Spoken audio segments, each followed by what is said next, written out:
part is important. And I was really trying to wing through it and then get to the back, but I'm not that good. So let's look at page Kaf Tzadi Daled. This is like the third time we've read this, really, because we went through it real quickly, I don't know, a year or two ago. So he says, Kasa B'Torah, so this is where we're at. We're on page Kaf Tzadi Daled, right at the top. The Torah writes this, V'yom ha'shlishi l'maisa bereshis. So we have this phrase, V'yomer Elokim tad she'ha'aretz deshe, Esav mazriya zera, eitz pri, and then it has a phrase, osa pri, because that's the rest of the sentence. So he said, V'hindecha defi hasod, ayrecha v'pasa be'iver zer v'nuk b'mei ima. Now, this is part that was important. I left it out. So he said, what this parsha is talking about is the stage of Ivor in the stage of Ima. So let's see, the words are Elokim Tadja Haaretz Deshe, Esav Mazriya Zer, etc. So the explanation is Ukach. V'yom Elokim Hu Hama'atza Le'elyon. So this is the major push that's coming from up above. Tadja Haaretz Deshe. So bring forth this Deshe. Koloma Haaretz Elyona. We're talking about the upper world. Shehi Bina Tis'aver B'socho, that she should conceive within herself. What's the right word? Become impregnated. B'socho as zer v'nuk anikraim dasha. So he says, bring forth the dasha. What does he say? He says, tad she'ha'aretz dasha. Bring forth the dasha. So the dasha is a zohar v'nuk. And he says that they're now, and we're getting a look now, inside of the womb of Ima. How's that possible? He says Ima, right? Okay, so therefore it doesn't say bring forth dasha, like we say, for example, in the next pasuk. Ki adayim lo noldu zer v'nuk v'lo yatsa l'chutz. So if you're in an embryonic stage, and we realize that you're in a womb and you're not out. V'chein ama aseh zer esav mazriya zera. Then it has this phrase. It's an herb that produces fruit, or seed. So he wants to work, and I really left it out yesterday, I apologize, that he says he wants to say that it doesn't say the word yehi. It doesn't say yehi mezera zera. Behind the bishum, the yehi is a lashon shlemus.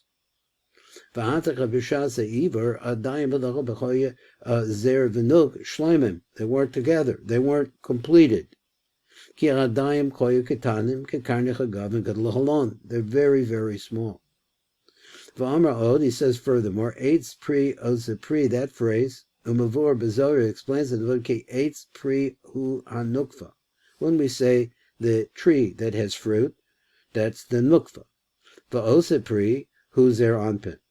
Being a hikdim, but here what we want to see is that we have a hakdama, the pasuk eitz pri shu hanukva, that we're putting that phrase, which is the tree-bearing, the fruit-bearing tree, lifnei osa pri shu zer anpin. It comes before in the sequence of the pasuk before the words shu osa pri.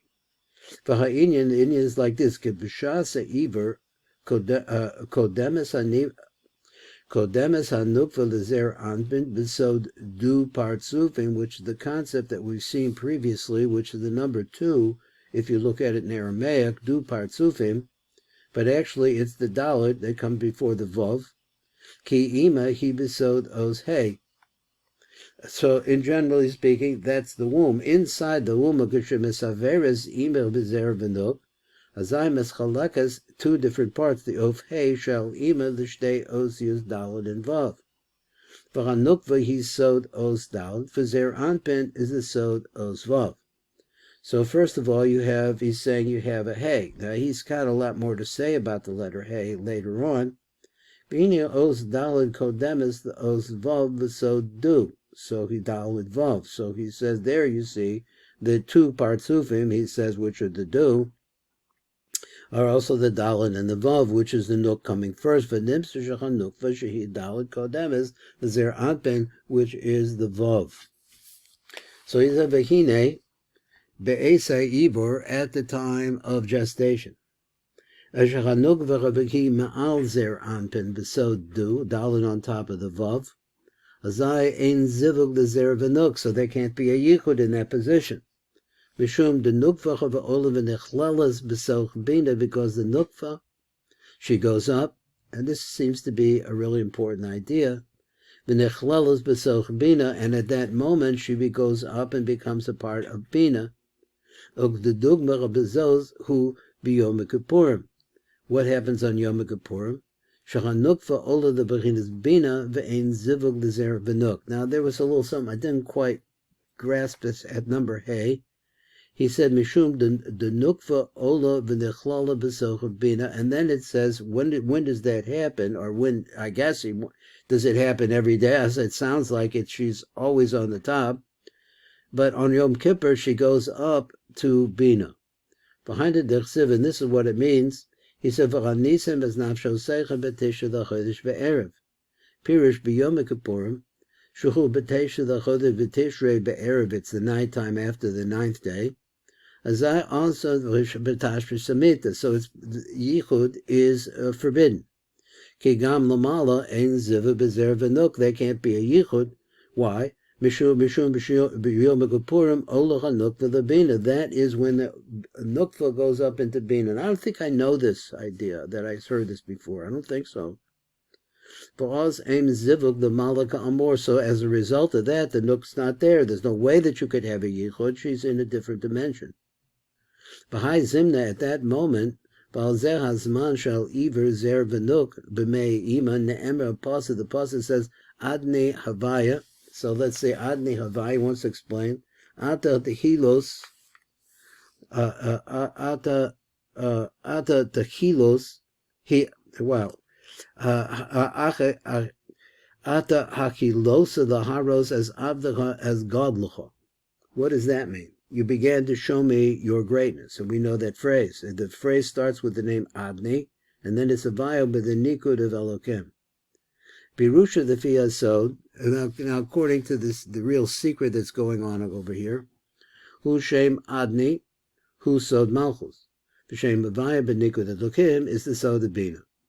V'Tzivra V'Shnecha V'Shem B'Schaladocha V'Shecha V'Malchus B'Bina Yachad. Romaz Al Aliyas HaMalchus B'Soch Bina. This is really talking about that they're really in one. So it's Adni Elokim, that phrase.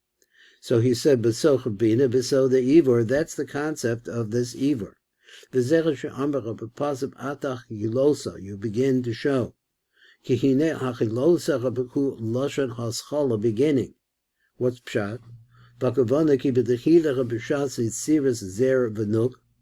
Chasem malchus anikras adni b'bechinas ivor b'soch bina. It was like in a gestation stage.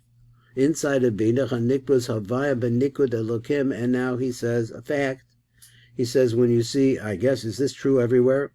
That everything you see the Havayas Elokim is referring to Bina.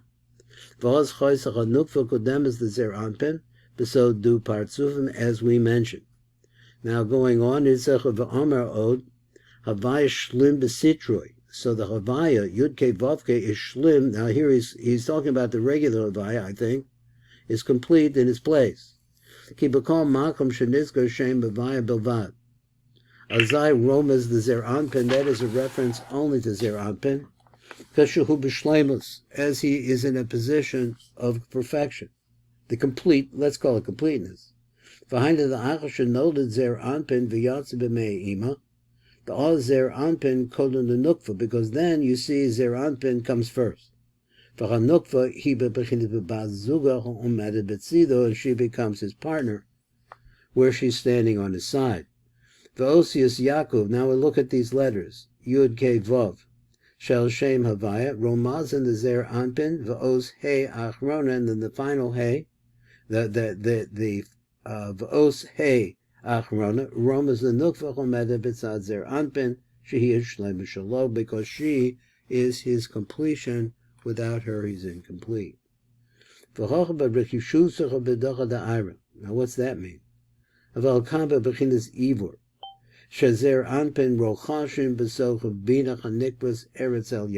they're in there, they're floating around inside, or they're inside of the womb. Besod Tedsha Aretz Desha, which is the secret of this place, caused this Desha to come out, which is Zohar Benot. Lo Shlem, but it's not complete. This is a point that I really missed a lot of this, so I don't want to leave it out. Az Zer Anpin Adayim Ena B'Shlem, Zer Anpin is not complete. Ki Zer V'Nuk Hoya Adayim Dakim Kekarni Chagave V'Chanukva V'Choyse Kodem is the Zer Anpin Besod Du Partzufim Canal. Now it makes it sound like I'm thinking like they're in the womb, like in a tube, and she's on the top of the tube. So he said that in Yom Kippur, the top of the tube joins itself. It's a Aliyah of Malchus Debina. So that takes place in Yom Kippur. To me, it takes a lot more explanation. I don't know what's going on there exactly. Zivuk bezer anpin v'nukvaka amba v'ama od yehi. Then it says the word yehi, yud ke yud. So he said v'ama od yehi, lo ksiv, said it backwards. He said yehi is not written over here. It says tedshe. So he says, what's the phrase? Azer anpin. Okay, well, there it is. Where to go? Lost it anyway. So he said, ki lechein lo ambacha b'pasi yehi eziv mazriya zera. Doesn't say that. Ela eziv mazriya zera. That's all it says. V'ha'inyan hu ki milas yehi romas loholeda zer anpin v'yitziyas l'chutz. It really refers to that. The word yehi really means birth. So now, again, it's a strong statement. You see the word yehi in a bunch of different places, many different places. He says this is also always referring, I don't know if he didn't say that, but it seems like it's referring to the Yitziyah of Zeranpin L'chutz. Kishlosh Osius Yehi, so what's pshat in these three letters Yehi? He says, Heim Abba Ve'imba Besod Yud and K, V'Zer Anpin Besod Os Yud. Now, why would Zer Anpin be the Yud? Because we know Zer Anpin is a Vav. Behind it, the Abba Ve'imba Shehem Yak, Molidim as Zer Anpin Shuhu Gam Came Besod Os Yud. It's not getting into the secret of that right here. For the Fich of Ata B'Shasa Ivor, so now, when we're talking about gestation, Shadayim Locha B'Nodav and Isgal Zer Anpin, Adam Maskir Midas Yehi, you don't see that word at all, because once again, Yehi refers to Zer Anpin being related to the first Yud coming out, or Remes Locholedas Yitzias L'chutz, that's what that refers to.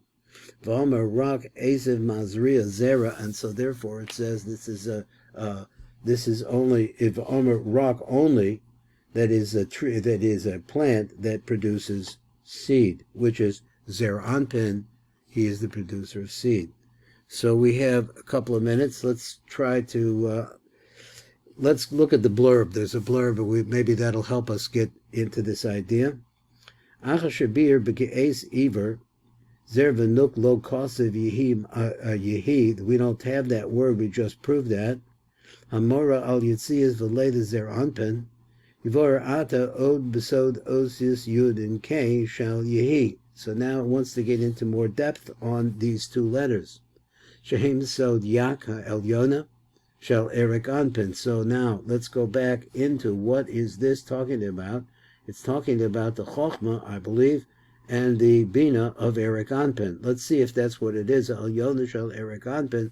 Shehem Shor Sha'onyan Shal Zer Anpin, because from that place, in the Kesser of Erik, I think it's the Kesser of Erik Anpin, he says, this is the root where Zer Anpin develops from. V'lechein Yehi Mora, that phrase, Mora al Shlema Zer Anpin B'Shas L'da, so this phrase, Yehi really shows that Zer Anpin is now together. Akadayim Ena Shalom the Ganbe, but even though the Zer Anpin becomes completed and it comes out, without the Nuk, it's not completely together. Kilo Nizgal Secha B'Dayim Anukva, because she's still not revealed. Amnam la'achar shazer anpin ne'achar memakomo, after he is uprooted from his flesh, v'nishtach b'makom acher b'bechinas godlus. That's the whole idea that we want to talk about. It becomes, I wouldn't have said that. He's a makom acher sounds like it's a completely different idea. Here he says instead of katnus, Zer Anpin receives godless, and that's called a makom acher. He bebechiddush shleimus gebura, but that is a complete shleimus. He oznes galsacha begama nukva, v'zera v'nuk nikroim besod bei shemos sevaya elokem. So we'll stop right there. That's the shir today. Thanks for learning with me. See you tomorrow, Metzger Shem.